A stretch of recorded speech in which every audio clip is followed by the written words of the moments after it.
Hello everybody. It's 1 p.m. March 22nd. It is already 25 degrees in the shade, which probably a lot of people would not think of as being hot. But believe me, for the start of the fourth week of March, this is very unusual weather for us. Normally there would still be snow and ice. I'm just giving you a little look around what's happening here. I put a fan, a 20-inch box fan, toward the end of the hoop house. Probably see it through the plastic there slightly. Maybe you can hear it. It's been in there for several weeks now and has sort of been doing what I hoped it would do, getting rid of the moisture, but I've been waiting for some nice warm days like this to see how it's really going to work, and it is working very well. Being able to see inside here through the plastic, haven't been able to do that since last fall sometime. There was so much condensation on the plastic and all winter frost, of course, when it got cold. But today it has finally evaporated it all. I'm sure as things cool down tonight, the inside and outside both of the plastic will have some condensation.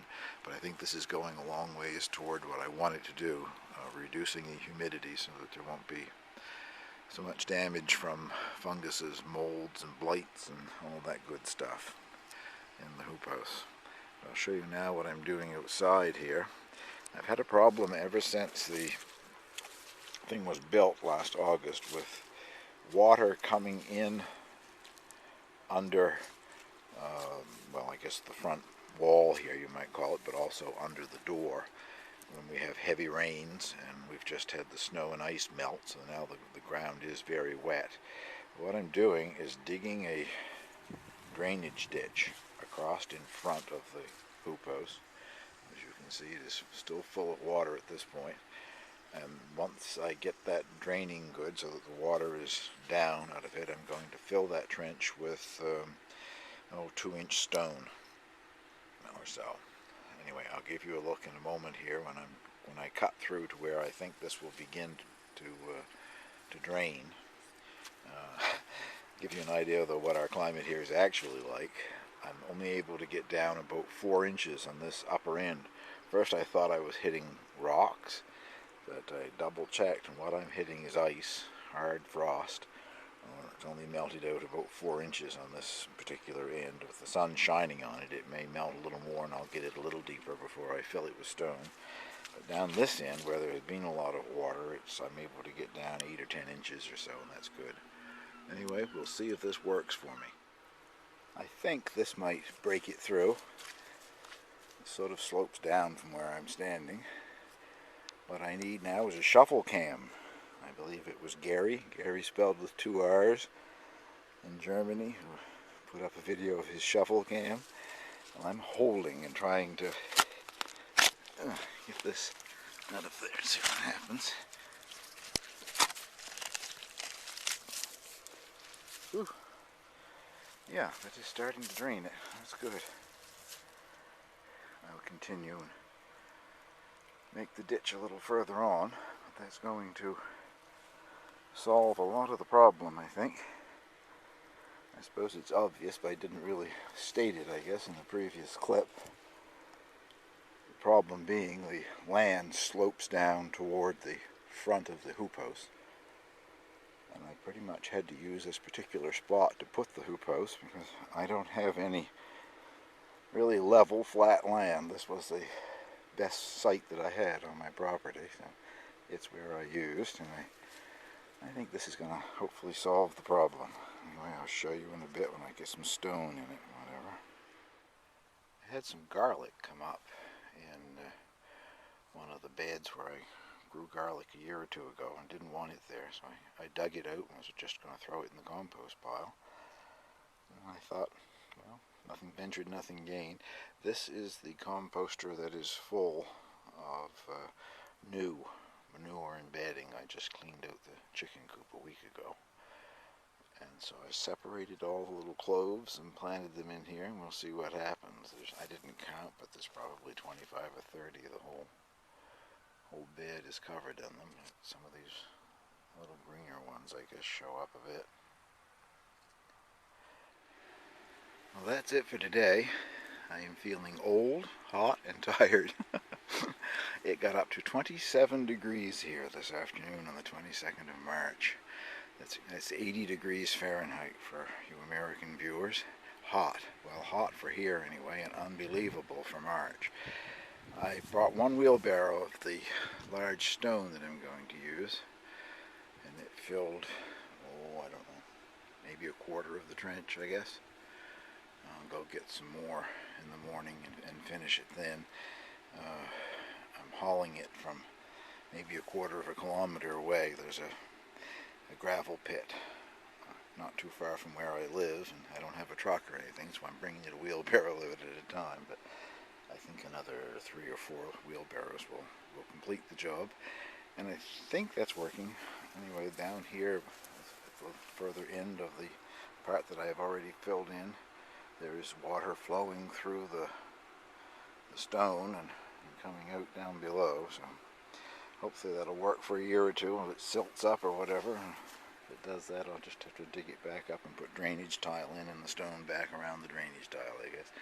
Anyway, I'll take you inside the hoop house for a few minutes, and then I have a special treat for Brendan. Well, not much has changed in here since I filmed in here the other day, except the tulips that were just breaking through the soil are shooting up quite rapidly now, and my plant cam is watching them, so hopefully there will be time-lapse video of tulips growing and blooming sometime in the next 5 or 6 weeks. In this bed that has the garlic in it, I went down the center of it and planted parsnips. I'm reading on the parsnip package that they need soil. I think it was anywhere from 60 or 65 to 75, something like that, in order to germinate. And I'm worried that it was too warm already. I've had that instant read thermometer. I doubt if I can get this thing close enough to focus on it. But in there all day, and right now it says the soil temperature is only 45, and that probe is about 4 or 5 inches long. So hopefully that bodes well for parsnips. I'm doing something strange. I'm growing something that I don't like. I've never really liked parsnips, but it's one of the things I've always wanted to like. So people tell me they're so much better when you eat them fresh out of the garden, like anything. So I'm going to give that a try. Yesterday I brought out the fig tree that's been dormant down in my basement for the winter. It's starting to break bud. It was starting to break bud when I brought it out here. I never thought I'd be able to bring it out here this early, but this weather that we're having, I just couldn't stand to leave it inside anymore, so we'll see what happens here. The fig tree that I planted in here last fall and left in here over the winter, to me does not look very lively. There's no buds breaking on it, but what I read last fall, I guess I can look at it here. What I read last fall said that if it doesn't leave out, it may come up from the root.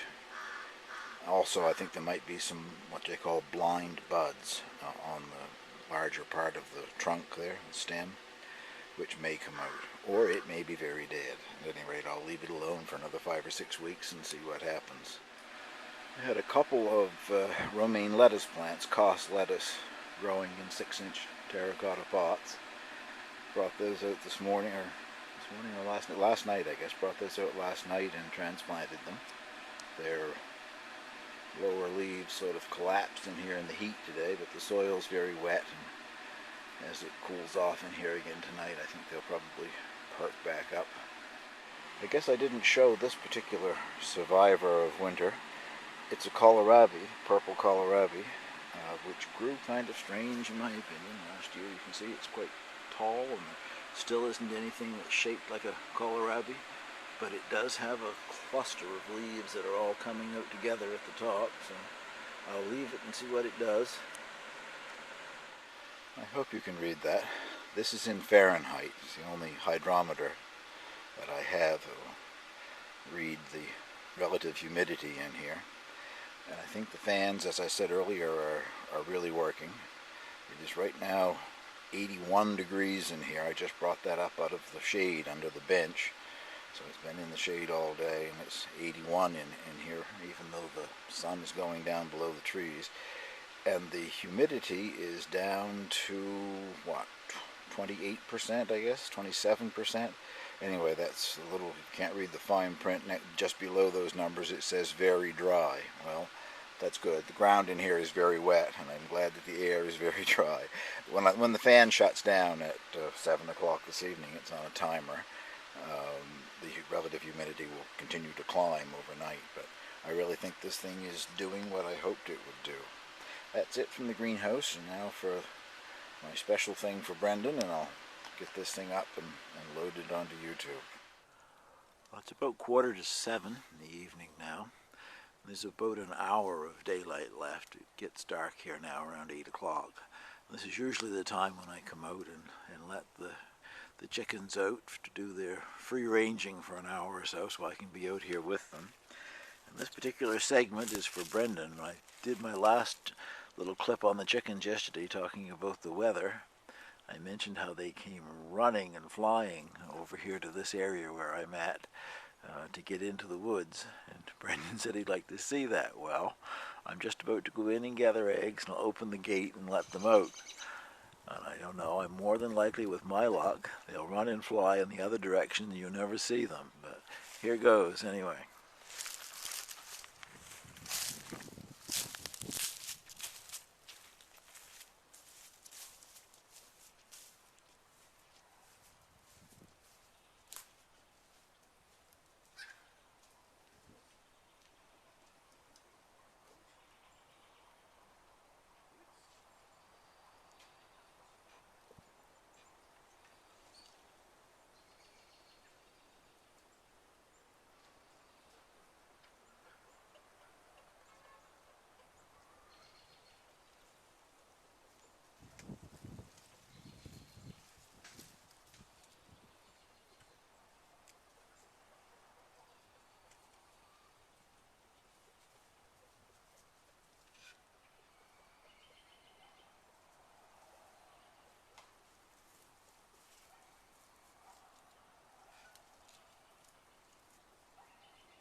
I don't think you had quite the enthusiasm that we had last night, unfortunately.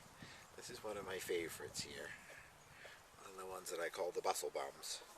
She's a mottled cochin with this. They have this puff on their back end. They're very friendly, always have to be picked up. Well, I'm going to get them some fresh water, and I just gathered eggs. We didn't have a lot of eggs today. Yesterday was a big day. I had 7 eggs yesterday, so you don't expect to get that many the next day, I guess. I got 4 today.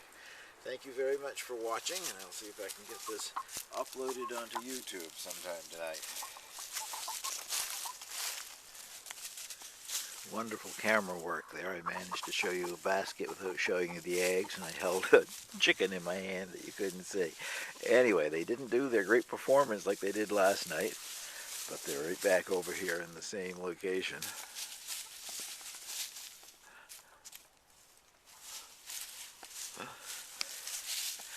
I don't know what it is they find in those leaves, but they will stay there doing that until dark, almost dark, when I finally herd them back into the chicken coop. Talk to you later. Thank you for watching.